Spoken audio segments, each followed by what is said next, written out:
Tomatoes. Tomatoes. Tomatoes. I find the best knife for cutting tomato is a serrated blade or a bread knife, oddly. But I also find it handy to also use a paring knife at the same time, or they have tomato cores. I think it's easier to take the core out at the beginning, then you're not trying to deal with it at the end. Just cut that little out. Bye-bye now. He's gone. So I just took out the core. I'm gonna put the core near the palm of my hand, shave off just the tip of that. And it depends on what you're wanting to do. You can cut it like an onion and slice it in half, put the flat part down and dice it. Dice it, dice it. Or if you want like sandwich slices or rings or something like that. Sandwich slices, leave it like this. Core in the palm of your hand, flat bit out, and slice or no slicing.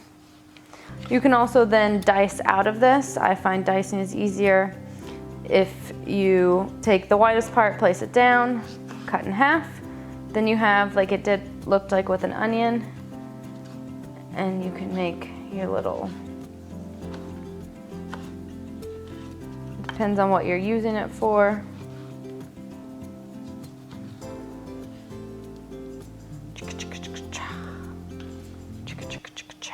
But if you are a beginner, I guess cutting it like, dicing it like that is a little more difficult. So maybe slice it in half and then cut a half moon, put it on its side, slice it in half or thinner if you want.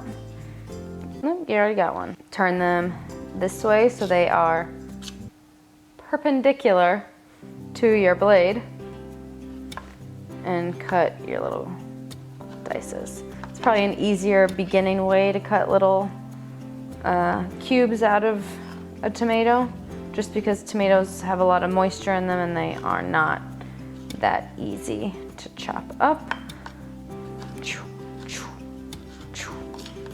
Chop. Snacking is recommended. Let's do meat marinades. We're gonna marinate some meats. We'll start with the beef because, you know, we're just gonna start with the beef, all right? You.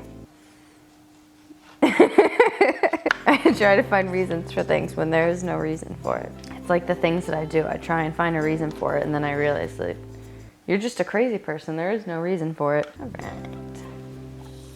Another helpful cleaning hint, or cooking hint, is a cleaning hint. Clean as you go, people. Then you're not left with a mound of dishes in the sink when you're done. That's half the horror. Steak. So, I don't plan on cooking any of this tonight. I just want to kind of give it a little flavor, a little marinade. So we're just gonna talk about just basic marinades, basic recommendations for marinating. Oh God, doomsday. If you wish, you can put some oil on it, oil of your choice. I usually go for something like a steak that I'm gonna wanna get like grill marks on or get color on it at all. I am going to want to use an oil that can take a higher temperature as opposed to like an avocado oil or grapeseed oil, which will burn before my steak actually browns. Olive oil, coconut oil, things like that can hold a little higher temperature. Put some oil on it. The one thing I try and avoid in marinades is salt. Unless an easy go-to is you can take like your chicken, put some garlic in there and pour some salad dressing in there. That's like a basic, easy thing. Put it in the fridge for a day, 2 days, whatever. There is already salt in that. But if I'm doing the marinade myself, I'm not gonna put salt in the marinade just because salt kind of pulls and tightens things up. So I'm gonna avoid that and put the salt on right before I cook it. For this steak, I don't really know what I'm gonna use it for, so I'm just gonna go for a basic kind of something. So we'll just put some black pepper on there. Building up your spice cabinet is also something. Oh God. Building up your spice cabinet is also something that takes a little while, but just, you know, collect things, try things that you like. Home Goods is a cool place to kind of get some interesting things for some good deals. Also use things sparingly. You don't want to use too much of something and it be overpowering. Did just a sprinkle of that. And I would just wrap this up or put it in a bag and leave it. Probably till tomorrow or later tonight or whatever. Red meat. Red meat, once I marinate it, I like to probably cook it that night. Chicken, pork, I usually leave for longer. Pork, the longest generally. All right, let's do so many things. So many things. I guess I should cut that melon, huh? All right, it's a melon. How to pick your melon. How do you pick a melon? I don't know. How do you pick a melon? I'm gonna tell you. You pat on your belly, it sounds the same, you're good to go. So melon. Dense comparative to size. What does this mean? Because I didn't go to school. It means that the fruit is small comparative to how heavy it is. This melon is heavy as f, and it is smaller than my head. About the same size as my head, maybe a little bigger than my head, and it's heavy. So we're gonna cut this melon open.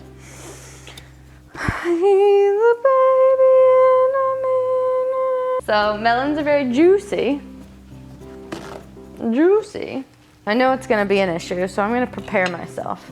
Have my cutting board, and unless my cutting board has the little rivets that can flow off into the sink, which would be a sweet deal right now, I'm going to put paper towels underneath my cutting board to collect the juice that shall run astray. Stab it like a knife, and just roll it.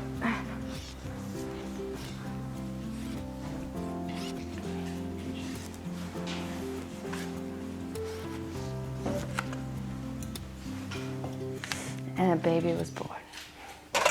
Flat part down, just like an onion. And you can slice it into wedges. And you cut it in chunks. Let's cut it into chunks. So I have cut it in half again. Roots down here. We're gonna take out the meat of it.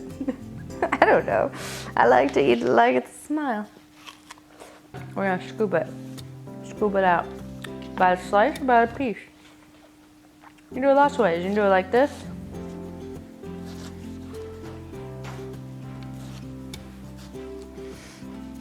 And just follow the white line.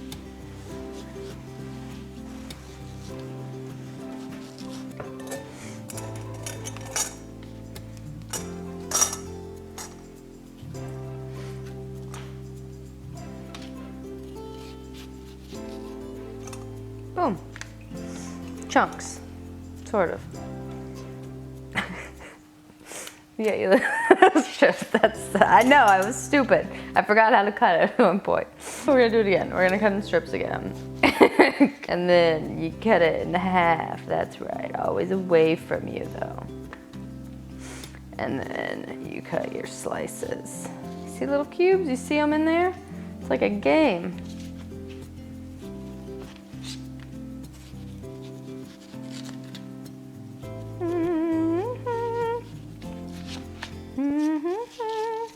The better you get at it, you can do it in your hand. I actually find that doing things in your hand is easier and faster, and you get more of the fruit. Chunks, slices, whatever you want to do. Biggest part is melon. So once again, same way you cut everything. Flattest part. Flattest part. Flat down. Flattest part down. Make it as easy to cut for you as you need it to be. If you need it to be smaller, make it smaller. Even if it's this big, that's okay. Flattest part on the mat. Make your slice, protect your hand, knuckles, protecting your fingertips, slice, slice. And then just eat it. Don't be afraid of it. You could even do thicker chunks like this.